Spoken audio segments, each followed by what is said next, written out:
നമുക്ക് സദ്യയിൽ നിന്ന് കിട്ടുന്ന അതേ കൂട്ടുകറിയിൽ അതേ രുചി തന്നെയാണ് കേട്ടോ ഇതിനുള്ളത്. ഹലോ, അസ്സലാമു അലൈക്കും, നമസ്കാരം. എന്താണ് വിശേഷമൊക്കെ? അപ്പോൾ ഓണൊക്കെ എത്താനായില്ലേ? അപ്പോൾ നമുക്കിന്ന് ഒരു കൂട്ടുകറി ഉണ്ടാക്കിയാലോ, അതും തൃശ്ശൂർ സ്റ്റൈലിൽ. അപ്പോൾ അതുണ്ടാക്കാൻ വേണ്ടിയിട്ട് നമുക്ക് വേണ്ടത് കായും പച്ചക്കായും നേന്ത്രക്കായ ഉണ്ടല്ലോ, നേന്ത്രക്കായും പിന്നെ ചേനയാണ് കേട്ടോ. എല്ലാവർക്കും അറിയാം, ഇനി അറിയാത്തവർക്ക് വേണ്ടിയിട്ടാണ്.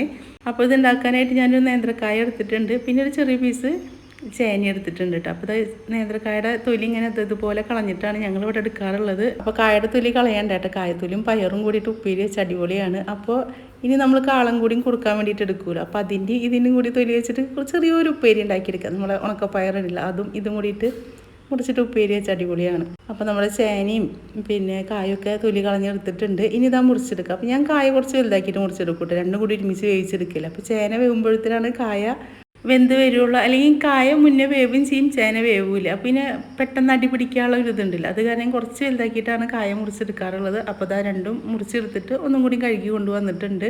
ഇനി നമുക്ക് കൂട്ടുകറി ഉണ്ടാക്കാം. അപ്പോൾ ഒരേ ഭാഗത്തേക്ക് ഒരേ വ്യത്യാസത്തിലാവും ഉണ്ടാക്കുക. അപ്പോൾ ഞങ്ങളെ വീട്ടിലും ഞങ്ങളെ ഭാഗത്ത് ഉണ്ടാക്കുന്നതാണ് കേട്ടോ ഞാൻ നിങ്ങൾക്ക് കാണിച്ചു തരുന്നത്. അപ്പോൾ ഒരു മൺചട്ടി എടുത്തിട്ടുണ്ട്, അതിലേക്ക് ഇത് ഇട്ട് കൊടുക്കുക. ഇനി കുക്കറിലാണെങ്കിൽ നമുക്ക് വേഗം വേവിച്ചെടുക്കാം കേട്ടോ.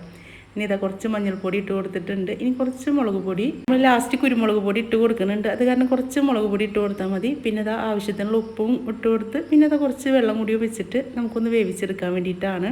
അപ്പോൾ വേവാനുള്ള ആവശ്യത്തിനുള്ള വെള്ളം വെച്ച് കൊടുത്തോളൂ കേട്ടോ, അല്ലെങ്കിൽ പെട്ടെന്ന് അടി പിടിക്കും. അപ്പം ഇനി നന്നായിട്ടൊന്ന് ഇളക്കി ഇനി നമുക്കൊന്ന് അടുപ്പിൽ കയറ്റി വെക്കാം.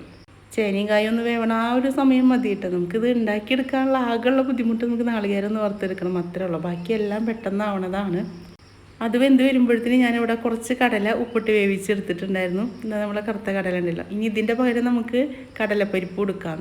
ഇനി നാളികേരം ചിരകിയതാണ്, നമുക്ക് രണ്ടെണ്ണാക്കിയിട്ട് വേണം കേട്ടോ, വറുക്കാൻ വേണ്ടിയിട്ടാണ്. അപ്പോഴത്തേന് നമ്മുടെ കറിയൊക്കെ തിളച്ച് വന്നിട്ടുണ്ട്. ഒരു പകുതി വേവൊക്കെ ആവണ സമയത്ത് നമുക്ക് ഈ കടലയും കൂടി ഇതിലേക്ക് ഇട്ട് കൊടുക്കുക. അപ്പോൾ ഞാൻ ഇന്ന് ഒരു പാത്രം കടലയാണ് കേട്ടോ എടുത്തേക്കുന്നത്. അപ്പോൾ ഇത്ര ഒന്നും വേണ്ടെങ്കിൽ വേണ്ട, കുറച്ചെടുത്താലും മതി. അപ്പോൾ ഇതിങ്ങനെ കടലും കൂടിയും കഴിക്കാൻ രസമാണല്ലോ. അപ്പോൾ കുറച്ച് കറിവേപ്പിൻ്റെ ഇലയും കൂടി ഇട്ട് കൊടുത്തിട്ടുണ്ട്. ഇനി നന്നായിട്ടൊന്ന് ഇളക്കി കൊടുക്കുക. അടച്ചു വെച്ചിട്ട് വേവിച്ചിട്ട് ഇടയ്ക്കൊന്ന് ഇളക്കി കൊടുക്കുക കേട്ടോ, അല്ലെങ്കിൽ അടി പിടിക്കും. ചേനയൊക്കെ പെട്ടെന്ന് വെന്ത് വന്നാൽ അടി പിടിക്കണത്. ചില ചേന വേവാൻ ബുദ്ധിമുട്ടാണ്, ചിലത് പെട്ടെന്ന് വേവും ചെയ്യും. അപ്പോൾ ഞാൻ ആ ചേന ഒന്ന് ഉടച്ച് കൊടുത്തിട്ടുണ്ട്. അപ്പോൾ വെള്ളമൊക്കെ വറ്റി വന്നിട്ടുണ്ട്. ഇനി നമുക്കിതിലേക്ക് കുറച്ച് ശർക്കര ഇട്ട് കൊടുക്കുക. ഒരു മധുരത്തിന്, ഈ ഒരു കൂട്ടുകറി എന്ന് പറയുമ്പോൾ മധുരമുള്ള ഒരു കറിയാണല്ലോ. അപ്പോൾ ഞാനിതാ ഒരു അച്ചിൻ്റെ പകുതി ശർക്കരയാണ് ഇട്ട് കൊടുത്തേക്കുന്നത്. നമ്മൾ കുറച്ച് കായും കുറച്ച് ചേനയെല്ലാം എടുത്തിട്ടുള്ളൂ. അപ്പോൾ വെള്ളമൊക്കെ വറ്റി വന്നിട്ടുണ്ട്. ഇനി നമുക്കിതൊന്ന് മാറ്റി വെക്കാം കേട്ടോ. മറ്റേ സ്റ്റൗവൊക്കെ ഒന്ന് ഫ്ലെയിമൊക്കെ ഒന്ന് കുറച്ച് വെച്ചിട്ട് ഒന്ന് മാറ്റി വെക്കുക. അപ്പോഴത്തേനും നമുക്ക് നാളികേരം ഒന്ന് വറുത്തെടുക്കാം. ഞാനിതാ കുറച്ച് വെളിച്ചെണ്ണ ഒഴിച്ചിട്ട് പകുതി നാളികേരമാണ് കേട്ടോ ഇപ്പോൾ വറുത്തെടുക്കുന്നത്. നമ്മൾ ഈ കൂട്ടുകറിയിലേക്ക് അരച്ച് ചേർക്കാനുള്ളതാണ്. അപ്പോൾ ഇങ്ങനെ അരച്ച് ചേർക്കുമ്പോഴാണ് കേട്ടോ കൂട്ടുകറിയുടെ കളറും മാറുക, അതുപോലെ ആ രുചിക്ക് നല്ല വ്യത്യാസം വരും കേട്ടോ. അപ്പോൾ കുറച്ച് നല്ല ജീരകം ഇട്ട് കൊടുത്തിട്ടുണ്ട്, നമ്മൾ ചെറിയ ജീരകം ഉണ്ടല്ലോ. അപ്പോൾ അത് ഇട്ട് കൊടുത്തിട്ട് നന്നായിട്ടൊന്ന് വറുത്തെടുക്കുക. നാളികേരം വറക്കണ സമയത്ത് നന്നായി ഫ്ലെയിം കുറച്ച് കൊടുക്കണം, അല്ലെങ്കിൽ അത് പെട്ടെന്ന് കരിഞ്ഞ് പോട്ടെ. പിന്നെ കുറേയൊക്കെ ഉണ്ടാക്കണമെങ്കിൽ കുറേ നാളികേരം വേണം. ഞാനിവിടെ കുറച്ചാണ് എല്ലാം ഉണ്ടാക്കണുള്ളൂ, അത് കാരണം അരമുറിയൊക്കെ എടുത്തിട്ടുണ്ടായിരുന്നുള്ളൂ കേട്ടോ.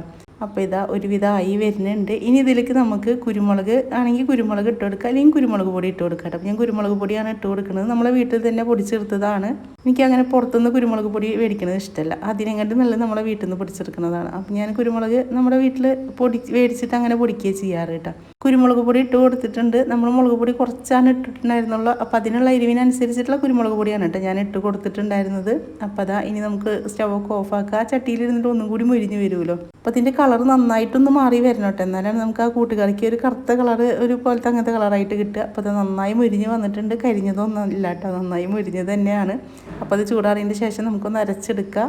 അപ്പോൾ ഞാനിവിടെ ആദ്യം വെള്ളം കൂട്ടാതെ ഒന്ന് പൊടിച്ചെടുത്തു, എന്നിട്ട് കുറച്ച് വെള്ളം ഒഴിച്ചിട്ടൊന്ന് അരച്ചെടുക്കുകയും ചെയ്തത് കേട്ടോ. അപ്പോൾ നമ്മുടെ കൂട്ടുകറി നന്നായി കുറുകിയിട്ടാണ് ഇരിക്കുന്നത്. അപ്പോൾ അതിന് വേണ്ടി കുറച്ച് വെള്ളം ഒഴിച്ചിട്ടാണ് ഞാൻ അരച്ചെടുത്തത്, കുറേ വെള്ളമൊന്നും ചേർത്തിട്ടില്ല. അപ്പോൾ ഇതുപോലെയാണ് കേട്ടോ ഞാൻ അരച്ചെടുത്തിട്ടുണ്ടായിരുന്നത്. ഇനി നമ്മുടെ കൂട്ടുകറിയിലേക്ക് ഇതൊന്ന് ഒഴിച്ച് കൊടുക്കണം.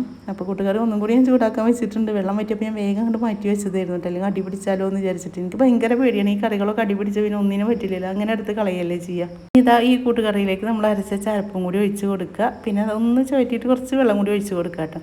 അപ്പോൾ നമുക്കൊന്ന് ഇളക്കിയെടുക്കാൻ വേണ്ടിയിട്ടാണ്, അല്ലെങ്കിൽ നമ്മൾ അത്രയും വറ്റിച്ചിട്ടാണ് എടുത്തിട്ടുണ്ടായിരുന്നത്.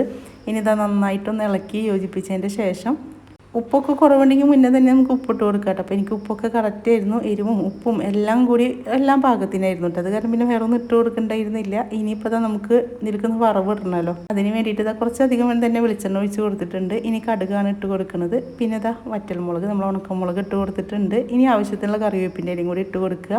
ഇനി ഇതിലേക്ക് നമ്മൾ ചെറുതാക്കി ചിരവി വെച്ച നാളികേരം കൂടി ഇട്ട് കൊടുക്കുക. അപ്പോൾ ഇതാണ് കേട്ടോ നന്നായി വറുത്തെടുക്കേണ്ടത്. അപ്പോൾ ഇത് മേലെ ഇട്ട് കൊടുക്കാൻ വേണ്ടിയിട്ടാണ് ഞാൻ വീണ്ടും പറയുന്നത്, അറിയാത്തവർക്ക് വേണ്ടിയിട്ടാണ്. ഇത് ഉണ്ടാക്കാൻ അറിയാത്തവരാരും ഉണ്ടാവില്ല. ഇനി അഥവാ ആരെങ്കിലും ഉണ്ടെങ്കിൽ അവർക്ക് പെട്ടെന്ന് ഉണ്ടാക്കിയെടുക്കാൻ വേണ്ടിയിട്ടാണ് കേട്ടോ. അപ്പോൾ അത് കുറച്ച് നാളികേരം കൂടി ഇട്ട് കൊടുത്തിട്ട് നന്നായിട്ടൊന്ന് മുരിയിപ്പിച്ചിട്ട് വറുത്തെടുക്കണം. നാളികേരമൊക്കെ വറുക്കുമ്പോൾ നമ്മൾ അടുത്ത് തന്നെ നിൽക്കണം കേട്ടോ, അല്ലെങ്കിൽ അടി വേഗം കരിഞ്ഞിങ്ങനെ ഒരു സൈഡ് കരിയും ചെയ്യും, ഒരു സൈഡ് ആവുകയും ചെയ്യില്ല. അപ്പോൾ അതും കൂടി ഒന്ന് ശ്രദ്ധിക്കണേ. പിന്നെ ഫ്ലെയിമൊക്കെ ഒന്ന് കുറച്ച് വെച്ചിട്ട് വറുത്തെടുത്താൽ മതി. അപ്പോൾ എൻ്റെ നന്നായി മുരിഞ്ഞ് വന്നിട്ടുണ്ട്. ഇനി നമുക്ക് ആ കൂട്ടുകറിയിലേക്ക് ഒഴിച്ച് കൊടുക്കാം. അപ്പോൾ കൂട്ടുകറിയിലേക്ക് ഇട്ട് കൊടുത്തിട്ടുണ്ട് കേട്ടോ. ഇനി നന്നായിട്ടൊന്ന് കൂട്ടി യോജിപ്പിച്ചെടുത്താൽ നമ്മുടെ നല്ല രുചിയുള്ള കൂട്ടുകറി ഇവിടെ റെഡിയായി വന്നിട്ടുണ്ട്. ഉണ്ടാക്കിയെടുക്കാൻ വലിയ പണിയൊന്നുമില്ല, നമുക്ക് പെട്ടെന്ന് ഉണ്ടാക്കിയെടുക്കാൻ പറ്റും. പിന്നെ സദ്യയിലൊക്കെ അല്ലേ നമ്മൾ കഴിക്കാറുള്ളൂ. അപ്പോൾ ഇതൊക്കെ ഇടയ്ക്കിടയ്ക്ക് ഞാനിവിടെ വീട്ടിലിടയ്ക്ക് ഉണ്ടാക്കാറുണ്ട് കേട്ടോ. എൻ്റെ ഉമ്മാക്ക് ഇത് ഭയങ്കര ഇഷ്ടമാണ്. അപ്പോൾ പിന്നെ നമ്മൾ സദ്യ കഴിക്കാനൊന്നും എപ്പോഴും പുറത്തേക്ക് പോകുക അല്ലെങ്കിൽ കല്യാണങ്ങൾക്ക് പോകുന്നില്ലല്ലോ. അപ്പോൾ നമ്മുടെ വീട്ടിൽ തന്നെ നമുക്ക് ഉണ്ടാക്കിയെടുക്കാം. കണ്ടില്ല, അധികമൊന്നും ആയിട്ടില്ലെങ്കിലും നമ്മൾ ആ സദ്യയിൽ നിന്ന് കിട്ടുന്ന അതേ കൂട്ടുകറിയുടെ ആ ഒരു കളറും ആ ഒരു രൂപമൊക്കെ കിട്ടിയില്ലേ. അപ്പോൾ അത് ഞാൻ പറഞ്ഞത്, നമ്മൾ നാളികേരം വറുത്തിട്ട് അങ്ങനെ അരച്ചെടുക്കുകയാണെങ്കിൽ നമുക്ക് അതിൻ്റെ കളർ തന്നെ മാറി വരികയും ചെയ്യും, രുചിക്ക് വ്യത്യാസം വരികയും ചെയ്യും. അപ്പോൾ എൻ്റെ വീഡിയോ ആദ്യമായിട്ട് കാണുന്നവരാണെങ്കിൽ നിങ്ങൾക്ക് ഇഷ്ടപ്പെടുകയാണെങ്കിൽ ഒന്ന് സബ്സ്ക്രൈബ് ചെയ്ത് വെച്ചോളൂ കേട്ടോ. അതുപോലെ ബെല്ലൈക്കണും ലൈക്ക് ചെയ്യാനും ഒന്നും മറക്കല്ലേ. ഇഷ്ടപ്പെട്ടാലില്ലെങ്കിലും പറയണേ. അപ്പോൾ ഇൻഷാ അള്ളാ നമുക്ക് നല്ലൊരു വീഡിയോ ആയിട്ട് നമുക്ക് അടുത്ത ദിവസം കാണാം.